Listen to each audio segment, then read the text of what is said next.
അപ്പം നമ്മുടെ ടോപ്പിക് എന്ന് പറയുന്നത് ടൈപ്സ് ഓഫ് ഫ്രിക്ഷനാണ്.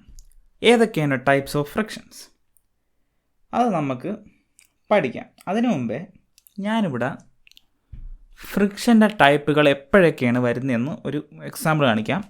ഒന്നും ചിന്തിക്കേണ്ട, നമുക്കിവിടെ എല്ലാം ശരിയാക്കി തരാം. നിങ്ങൾ ചിന്തിക്കുക, ഈ ഒരു പിങ്ക് കളറിൽ, പിങ്കാവട്ടെ എന്തോ ആവട്ടെ, ഈ ഒരു മെജന്ത കളറിലിരിക്കുന്ന സാധനം, ഇതിൽ ഒരു ഫോഴ്സ് ഇവിടെ ഞാൻ നിൽക്കുക, അല്ലെങ്കിൽ ഞാനിവിടെ ഇങ്ങനെ നിൽക്കുക. അയ്യോ കുഴപ്പമില്ല, വലിയ കൈ ഞാൻ തള്ളാൻ നോക്കുക. എത്ര ഫോഴ്സിൽ? ഞാൻ ഇങ്ങോട്ട് ഒരു 50 ഇല്ലെങ്കിൽ വേണ്ട 100 ന്യൂട്ടൺ ഫോഴ്സിൽ തള്ളാൻ നോക്കുക. 100 ന്യൂട്ടൺ ഫോഴ്സ് തള്ളാൻ നോക്കുക. പക്ഷേ സാധനം അനങ്ങുന്നില്ല. 100 ന്യൂട്ടനെ ഉപയോഗിച്ചു, പക്ഷേ ഈ സാധനം അനങ്ങുന്നില്ല. എന്തുകൊണ്ട്? നിങ്ങളൊരു സാധനം അങ്ങോട്ട് ഫോഴ്സ് കൊടുത്താൽ അത് നീങ്ങാതിരിക്കണമെങ്കിൽ അവിടെ എന്തുണ്ടാവണം?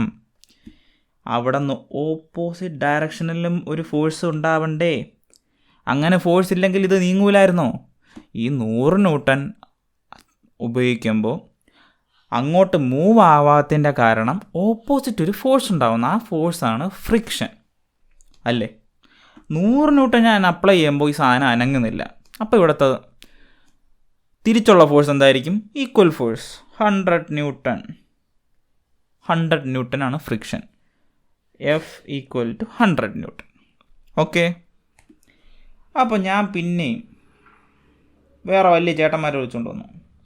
വലിയ ചേട്ടന്മാർ വലിയ കൈകളുമായിട്ട് വലിയ പവറിന് തള്ളുക.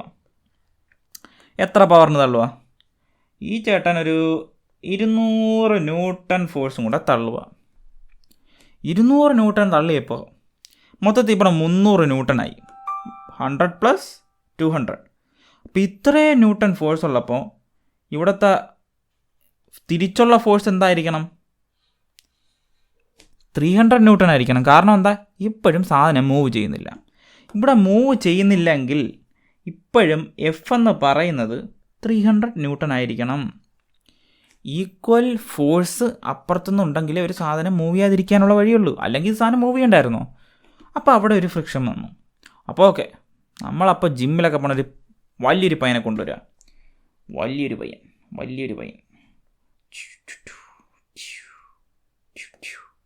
അങ്ങനെ വലിയൊരു പയ്യൻ വന്നിട്ട് ഒരു ഫോഴ്സ് എടുക്കും. എത്ര ഫോഴ്സ്? 300 ന്യൂട്ടൺ. 300 ന്യൂട്ടൺ ഫോഴ്സ് ഇട്ടപ്പോൾ എന്ത് സംഭവിച്ചു? ഇത് നീങ്ങാൻ തുടങ്ങി. അപ്പം നിങ്ങൾക്ക് മനസ്സിലായി, ഈ 200 ന്യൂട്ടണും 200 ഈ 300 ന്യൂട്ടൺ ഫോഴ്സ് പിന്നെ ഇപ്പം അപ്ലൈ ചെയ്ത ഫോഴ്സ് എത്ര? 100 + 200 + 600. മൊത്തത്തിൽ 600 ന്യൂട്ടൺ ഫോഴ്സും ഈ രണ്ട് ഫോഴ്സിൻ്റെ ഇടയ്ക്ക് എവിടെയോ വെച്ച് സംഭവം മൂവാൻ തുടങ്ങി. എന്ന് പറഞ്ഞാൽ ഈ ഒരു 300-600 ന്യൂട്ടൻ്റെ ഇടയ്ക്ക് എവിടെയോ വെച്ച് ഇത് കൂടുന്നെങ്ങ് നിൽക്കുന്നു. എന്ത് കൂടുന്നത്? ഈ ഓപ്പോസിറ്റ് ഫോഴ്സ് അപ്ലൈ ചെയ്യുന്നത് നിൽക്കുന്നു. ഓപ്പോസിറ്റ് ഡയറക്ഷനിൽ നിന്ന് ഫ്രിക്ഷൻ അപ്ലൈ ആവുന്ന ഫോഴ്സ് നിൽക്കുന്നു എന്ന് പറഞ്ഞാൽ, ഒരു എക്സാമ്പിൾ പറയുവാണെങ്കിൽ ഇവിടുത്തെ ഫോഴ്സ് 500 ന്യൂട്ടണേ പറ്റുന്നുള്ളൂ. ഇപ്പോൾ ഇങ്ങോട്ട് മൂവിങ് ആണ്. 500 ന്യൂട്ടൺ മാത്രമേ ഫ്രിക്ഷന് തിരിച്ച് ഒപ്പോസ് ചെയ്യാൻ കഴിയുന്നുള്ളൂ. കാര്യം മനസ്സിലാവുന്നുണ്ടോ? നമ്മളിപ്പോൾ ടോട്ടൽ ഇവിടെ എത്ര അപ്ലൈ ചെയ്തു? 600 ന്യൂട്ടൺ. 600 ന്യൂട്ടൺ അപ്ലൈ ചെയ്തപ്പോൾ സംഭവം മൂവ് ആവാൻ തുടങ്ങി. കാരണം എന്താ? ഫ്രിക്ഷൻ എന്ന് പറയുന്നത് 500 ന്യൂട്ടനേ ഉള്ളൂ, അത്ര വരെ ഉള്ളൂ. അപ്പോൾ ഈ ഒരു ഫ്രിക്ഷനെയാണ് നമ്മൾ ലിമിറ്റിംഗ് ഫ്രിക്ഷൻ എന്നൊക്കെ പറയുന്നത്. ലിമിറ്റിംഗ് അത് നമുക്ക് അടുത്ത പേജിൽ എഴുതാം. ഇവിടെ എഴുതിയാൽ ശരിയാവില്ല. നമുക്ക് അടുത്ത പേജിൽ അത് ക്ലിയർ ആയിട്ട് എഴുതാം. അപ്പോൾ ഓക്കെ, അത് ക്ലിയർ ആയിട്ട് എഴുതാം. അതിനു മുമ്പേ നമ്മളിപ്പോൾ ചെയ്ത സാധനം, നമ്മളിങ്ങനെ അപ്ലൈഡ് ഫോഴ്സ് നമ്മളിങ്ങനെ കൂട്ടി കൊണ്ടുവന്നു. അപ്പോൾ ഫ്രിക്ഷണൽ ഫോഴ്സും ഇങ്ങനെ കൂടിപ്പോയി എവിടെയോ എത്തിയപ്പോൾ, നേരത്തെ എത്രയായിരുന്നു? നേരത്തെ 500 ന്യൂട്ടൺ എത്തിയപ്പോൾ നിന്നു ഫ്രിക്ഷണൽ ഫോഴ്സ് കൂടുന്നത്. പക്ഷേ അപ്ലൈഡ് ഫോഴ്സ് കൂടിക്കൊണ്ടിരുന്നു. അപ്പോൾ മൂവ് ചെയ്യും. അപ്പോൾ ഇവിടെ എന്തോ ഒരു ഗ്രാഫ് നമുക്ക് കിട്ടും. എന്താണ് ഗ്രാഫ്? ആ ഗ്രാഫ് ഞാനൊന്ന് വരയ്ക്കാം. അപ്ലൈഡ് ഫോഴ്സ് എക്സ് ആക്സിസിൽ, മേളത്തെ ഏതാ? Frictional force. എന്താ സംഭവിച്ചേ? നമ്മുടെ ഫോഴ്സ്, അപ്ലൈഡ് ഫോഴ്സ് കൂടുന്തോറെ ഫ്രിക്ഷണൽ ഫോഴ്സും കൂടി. എന്നിട്ടൊരു പോയിൻ്റ് എത്തും. എഴുതുക 500 ന്യൂട്ടൺ. ഏതെങ്കിലും ഒരു, നേരത്തെ എക്സാമ്പിളിൽ 500 ന്യൂട്ടണാണ് ഞാൻ എടുത്തിരുന്നത്. അപ്പോൾ ഇങ്ങനെ ഒരു പോയിൻ്റ് എത്തുമ്പോൾ ഇവിടെ ഒരു ഡിപ്പ് സംഭവിക്കും. ഇങ്ങനെ ഒരു ഡിപ്പ് സംഭവിച്ചിട്ട് പിന്നെ ആ 500 തന്നെ ഇങ്ങനെ കോൺസ്റ്റൻ്റ് ആയിരിക്കും. അതായത് ഫ്രിക്ഷണൽ ഫോഴ്സ് ഇവിടെ കോൺസ്റ്റൻ്റ് ആയിരിക്കും. ഒരു അപ്ലൈഡ് ഫോഴ്സിൻ്റെ ഈ ഒരു അപ്ലൈഡ് ഫോഴ്സ് കടന്നു കഴിയുമ്പോൾ ഫ്രിക്ഷണൽ ഫോഴ്സ് പിന്നെ കൂടത്തില്ല. ഓക്കെ, അപ്പോൾ ഈ ഓരോ പോയിന്റിലും നമുക്ക് ഓരോ ടൈപ്സ് ഓഫ് ഫ്രിക്ഷൻ എന്ന ഓരോ പേരുകളാണ് നമ്മൾ വിളിക്കുന്നത്. എന്തൊക്കെയാണ് പേര്? ഇവിടെ നമ്മൾ വിളിക്കുന്ന ഈ ഒരു പാർട്ടിനെ നമ്മൾ വിളിക്കുന്നതാണ്, ഈ ഒരു പാർട്ടിനെ വിളിക്കുന്നതാണ് സ്റ്റാറ്റിക് ഫ്രിക്ഷൻ. എന്തുകൊണ്ടാണ് സ്റ്റാറ്റിക് ഫ്രിക്ഷൻ എന്ന് പേര് വന്നേ? നമ്മൾ എത്ര വിട്ടിട്ടോ അനങ്ങുന്നില്ല. സ്റ്റാറ്റിക് എന്ന് പറഞ്ഞാൽ മൂവ് ചെയ്യുന്നില്ല. നമ്മുടെ ആ ബോക്സ് അവിടെ മൂവ് ചെയ്യാതെ നിൽക്കുന്നു. അതാണ് സ്റ്റാറ്റിക് ഫ്രിക്ഷൻ. പിന്നെ ഈ ഒരു പോയിന്റിനെ നമ്മൾ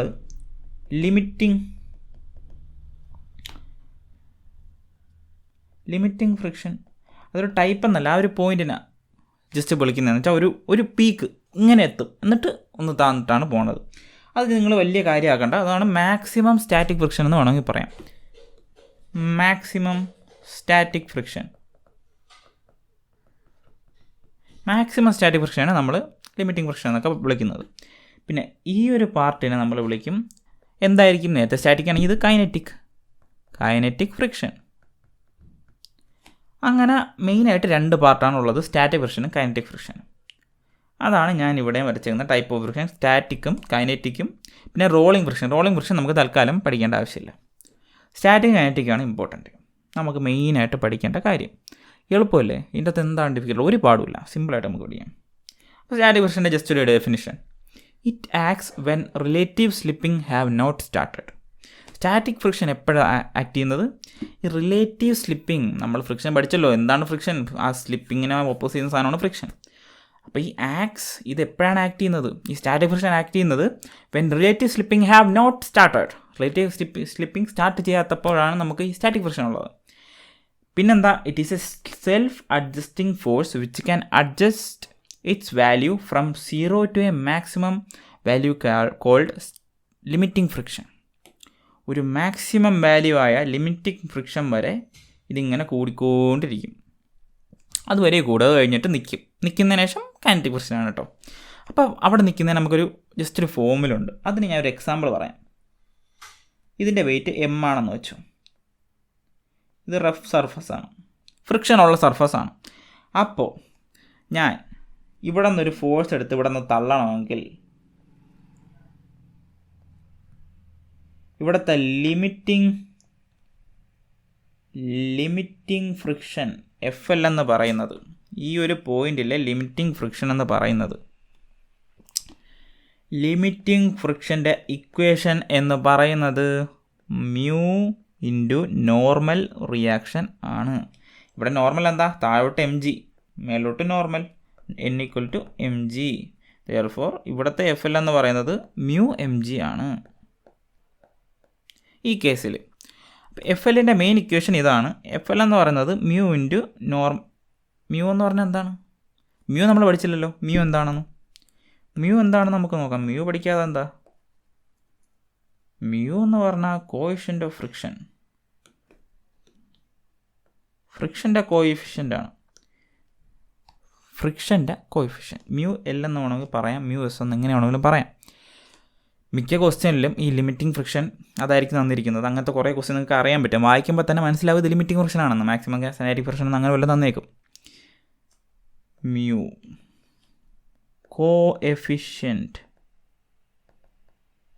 ഓഫ് ഫ്രിക്ഷൻ്റെ കോഎഫിഷ്യൻ്റ് ജസ്റ്റ് ഒരു പേരിട്ടേക്കുന്നു, കാര്യമൊന്നുമില്ല. മ്യൂ ഒരു constant. That means F L is proportional to N. F L എന്ന് പറയുന്നത് നോർമലിന് പ്രൊപ്പോർഷണലാണ്. അപ്പോൾ അതിൻ്റെ ഈ പ്രൊപ്പോർഷണലായിട്ട് മാറ്റാൻ വേണ്ടിയാണ് നമുക്കൊരു കോൺസ്റ്റൻറ്റ് വേണ്ടത്. ആ കോൺസ്റ്റൻ്റ് ആണ് ആ വാല്യൂ. അത് വേരിയിങ് ആണ്, ഒരു കോൺസ്റ്റൻ്റ് ഒരു വാല്യൂ അല്ല, അതെപ്പോഴും വേരിയിങ് ആവും ഓരോരോ സർഫസിനനുസരിച്ച്. അപ്പോൾ അതാണ് സ്റ്റാറ്റിക് ഫ്രിക്ഷൻ്റെ ജസ്റ്റ് ഒരു സംഭവം.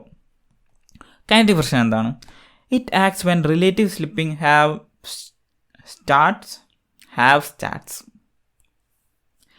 started and one objects move over the other. Relative slipping start ചെയ്യുമ്പോൾ, അതായത് ലിമിറ്റിംഗ് ഫ്രിക്ഷൻ എന്ന് പറഞ്ഞൊരു പോയിൻ്റ് ഇങ്ങനെ എന്ന് ഈ ഒരു പോയിൻ്റ് എത്തുമ്പം അതിന് ശേഷം നടക്കുന്ന ആ ഒരു കോൺസ്റ്റൻ്റ് ആണ് ഇവിടെ കൈനറ്റിക് ഫ്രിക്ഷനായിട്ട് ആക്ട് ചെയ്യുന്നതല്ല, കൈനറ്റിക് ഫ്രിക്ഷൻ എന്ന് പറയുന്നത് അതിനെയാണ്. ആ ഒരു കോൺസ്റ്റൻ്റ് ആയിട്ടിരിക്കും. കൈനറ്റിക് ഫ്രിക്ഷൻ കോൺസ്റ്റൻ്റ് ആയിരിക്കും. ഓക്കെ, ഇതാണ് ജസ്റ്റ് ഞാൻ ഇന്ന് ഡെഫിനിഷനായിട്ട് പറഞ്ഞതേ ഉള്ളൂ. സിമ്പിൾ ചെറിയൊരു വീഡിയോ ആണ്, ഞാൻ മാക്സിമം ഇങ്ങനെ എക്സ്റ്റെൻഡ് വലിച്ചു നീട്ടുന്നതേ ഉള്ളൂ. അപ്പോൾ ഇത് ഇത്രയേ ഉള്ളൂ, വളരെ വളരെ എളുപ്പമായിട്ടുള്ളൊരു കാര്യം. ഇത്ര കാര്യങ്ങൾ നിങ്ങൾക്ക് മനസ്സിലായെന്ന് വിചാരിക്കുന്നു. ഇതിവിടെ എന്താണ് നമുക്ക് മനസ്സിലാക്കേണ്ടത് ഈ ഒരു വീഡിയോയിനകത്തുനിന്ന്? നിങ്ങൾക്ക് മനസ്സിലാക്കുക ടൈപ്സ് ഓഫ് ഫ്രിക്ഷൻ, മെയിനായിട്ട് സ്റ്റാറ്റിക് ഫ്രിക്ഷനും കൈനറ്റിക് ഫ്രിക്ഷനും. സ്റ്റാറ്റിക് ഫ്രിക്ഷൻ ആക്ട് ചെയ്യുന്നത് എങ്ങനെയാണ്? നമ്മൾ അപ്ലൈ ചെയ്യുന്ന ഫ്രിക്ഷൻ. ഞാൻ വേണമെങ്കിൽ ഒരു എക്സാമ്പിൾ കാണിച്ചു തരാം. ഞാൻ വലിയൊരു ബുക്ക് എടുത്തു, ഇങ്ങനെ ഇത് സാധനം വെച്ചു. ഓക്കെ, ഇതുവരെ എല്ലാം ക്ലിയർ അല്ലേ? ഞാൻ തള്ളുക, ഫോഴ്സ് അപ്ലൈ ചെയ്തു. ഇപ്പോൾ ഫോഴ്സ് അപ്ലൈ ചെയ്യുന്നുണ്ട്, സാധനം നീങ്ങുന്നില്ല. കാരണം എന്താ? അപ്ലൈഡ് ഫോഴ്സിനെ ഒപ്പോസ് ചെയ്യാൻ വേണ്ടി അവിടെ ഒരു സ്റ്റാറ്റിക് ഫ്രിക്ഷൻ ആക്ട് ചെയ്യുന്നതോടെ ഒരു ഫ്രിക്ഷണൽ ഫോഴ്സ് ആക്ട് ചെയ്യുന്നു. ആ ഫ്രിക്ഷണൽ ഫോഴ്സാണ് ഈ സാധനം എനിക്ക് മൂവ് ചെയ്യാൻ പറ്റുന്നില്ല. ഞാൻ പിന്നെയും കൂട്ടി, ഫോഴ്സ് കൂട്ടി, മൂവ് ചെയ്യാൻ പറ്റുന്നില്ല. അതാണ്ടേ മൂവ് ചെയ്യാൻ തുടങ്ങി. കാരണം എന്താ? അപ്ലൈഡ് ഫോഴ്സ് ആ ലിമിറ്റിംഗ് ഫ്രിക്ഷൻ എന്ന് പറഞ്ഞ പാർട്ടിനെ ഓവർകം ചെയ്തിരിക്കുന്നു. മാക്സിമം സ്റ്റാറ്റിക് ഫ്രിക്ഷനെ ഓവർകം ചെയ്തുകൊണ്ട് ഈ സാധനം മൂവ് ചെയ്യാൻ പറ്റി. ഇത്രയേ ഉള്ളൂ. റിയൽ ലൈഫിലായിട്ട് കാര്യങ്ങളെടുത്താൽ സിമ്പിളായിട്ട് നിങ്ങൾക്ക് മനസ്സിലാവും. ഈ ഒരു കാര്യം പറയാനാണ് ഇത്രയും കടന്ന് അലറിയത്. ഇത്രയേ ഉള്ളൂ. സിമ്പിൾ. നമുക്കിനി പെട്ടെന്ന് തീർക്കാം. നമ്മളെ വീഡിയോസൊക്കെ ഒരുപാട് ലാഗായി, ഓണമായിട്ട് ഒന്നും അങ്ങോട്ട് നടന്നില്ല. ഓക്കെ, അപ്പം നമുക്ക് ബാക്കിയൊക്കെ പട്ടേന്ന് ഇടാം. എല്ലാം നിങ്ങൾ നേരെ പഠിക്കുക. പിന്നെ ഓണം കഴിഞ്ഞു, സംഭവങ്ങളൊക്കെ കഴിഞ്ഞു. ഇനി നേരെ ഇരുന്ന് പഠിക്കുക. കാരണം JEE മെയിൻ 4 മാസമേ ഉള്ളൂ. 4 മാസം കൊണ്ട് +1 +2 ക്ലിയർ ആയിട്ട് ഫിസിക്സിൽ നിങ്ങൾക്ക് 99% ഫിസിക്സിൽ ഉറപ്പായിട്ടും വാങ്ങിക്കണം. ഓക്കെ.